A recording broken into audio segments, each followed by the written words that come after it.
হঠাৎ করেই তুমুল আলোচনায় এসেছে রাজধানীর ফার্মগেটে অবস্থিত আনন্দ সিনেমা হল। এতদিন এটিকে লোকে কেবল সিনেমা হল হিসেবে চিনলেও সম্প্রতি সামনে এসেছে এক ভয়াবহ তথ্য।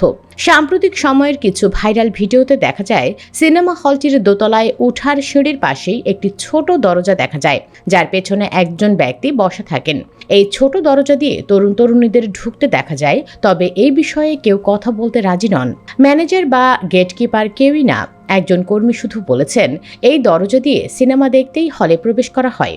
তবে কেন অন্য অনেক দরজা থাকতেও এই ছোট দরজা দিয়ে মাথা নিচু করে ঢুকতে হয়, তার জবাব কোনো কর্মী দেননি। খোঁজ নিয়ে জানা যায়, এই ছোট গোপন দরজা দিয়ে পাশের ছন্দা সিনেমা হলে যাওয়া যায়।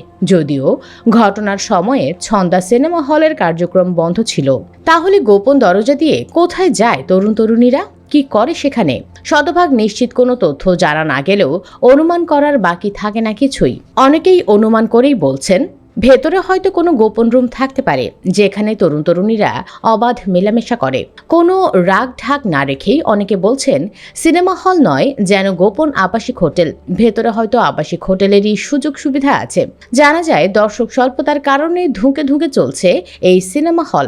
ঈদে শাকিব খানের তাণ্ডব সিনেমা মুক্তি পাওয়ায় কিছুটা দর্শক দেখা যাচ্ছে, কিন্তু বেশিরভাগ সময়ই হলটিতে দর্শক থাকে না বললেই চলে। তবে সিনেমার দর্শক না থাকলেও মাঝে মধ্যেই গোপন দরজা দিয়ে তরুণ তরুণীদের ঢুকতে দেখা যায়। এতেই স্পষ্ট সেখানে কি হয়।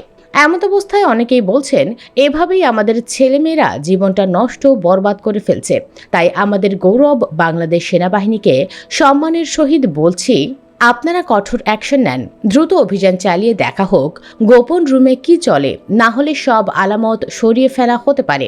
এছাড়া অনেকে তো সিনেমা হল বন্ধেরও দাবি জানাচ্ছেন, কেননা চলচ্চিত্রের কারণে বর্তমান মুসলিম প্রজন্ম এবং আগামীর মুসলিম প্রজন্ম সম্মানিত দ্বীন ইসলাম উনার চেতনা মোহাম্মদ থেকে দূরে সরে যাচ্ছে। এজন্য দ্বীন ইসলাম বিরোধী চলচ্চিত্র তাদের মননে কোনো প্রভাব ফেলছে না। তারা এর বিরুদ্ধে প্রতিবাদী হতে পারছে না, আওয়াজ তুলতে পারছে না, বরং এসব বিষয়কে তারা স্বাভাবিকই মনে করছে। নাউজুবিল্লাহ।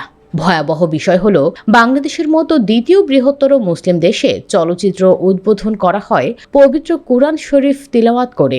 নাউজুবিল্লাহ, নাউজুবিল্লাহ, নাউজুবিল্লাহ। অথচ সম্মানিত দ্বীন ইসলাম এবং সম্মানিত শরীয়ত অনুসারে গান বাজনা, নাটক, সিনেমা সম্পূর্ণরূপেই হারাম ঘোষণা করা হয়েছে এবং এগুলোকে জায়েজ মনে করা কাট্টা কুফরি এবং ঈমান হারানোর কারণ হিসেবে চিহ্নিত করা হয়েছে। যতদিন পর্যন্ত মুসলিম উম্মাহ চলচ্চিত্র, গান বাজনা, অশ্লীলতা থেকে দূরে ছিল, ততদিন তারা সমুন্নত চরিত্রের অধিকারী এবং সমৃদ্ধশালী ছিল। কিন্তু যখনই তারা সম্মানিত দ্বীন ইসলাম ওনার থেকে দূরে সরে গিয়ে বিধর্মীদের এসব কৃষ্টি কালচার গ্রহণ করে নিজেদের কলুষিত করেছে, সেদিন থেকেই বিশ্বব্যাপী মুসলমানদের পতন শুরু হয়ে গেছে। মুসলমানরা মেতে আছে সিনেমা, নাটক, গান বাজনায়, আর মুসলমানদের প্রথম কিবলা দখল করে নিচ্ছে সন্ত্রাসবাদী ইসরায়েল। মুসলিম দেশগুলোতে পশ্চিমারা আগ্রাসন চালাচ্ছে। দেশে দেশে মুসলিম নারীদের হিজাব পরতে বাধা দেয়া হচ্ছে, মুসলমানদের এক ঘরে করে ফেলা হচ্ছে। কিন্তু মুসলমানরা এসবের বিরুদ্ধে সোচ্চার হতে পারছে না, যা ভবিষ্যতে মুসলিম উম্মার জন্য ভয়াবহ পরিণাম বয়ে নিয়ে আসবে। বিশেষ করে বাংলাদেশ সরকারের প্রতি আমরা আহ্বান জানাবো, বিশ্বের দ্বিতীয় বৃহত্তর মুসলিম দেশ হিসেবে সরকারকে দেশের সংস্কৃতি চর্চার নাম দিয়ে জাতির সুস্থ চেতনা ধ্বংসের হাতিয়ার চলচ্চিত্রের পৃষ্ঠপোষকতা বন্ধ করতে হবে। কারণ বর্তমান সরকার নিজেদের দ্বীন ইসলাম উনার পক্ষের সরকার হিসেবে দাবি করে থাকে।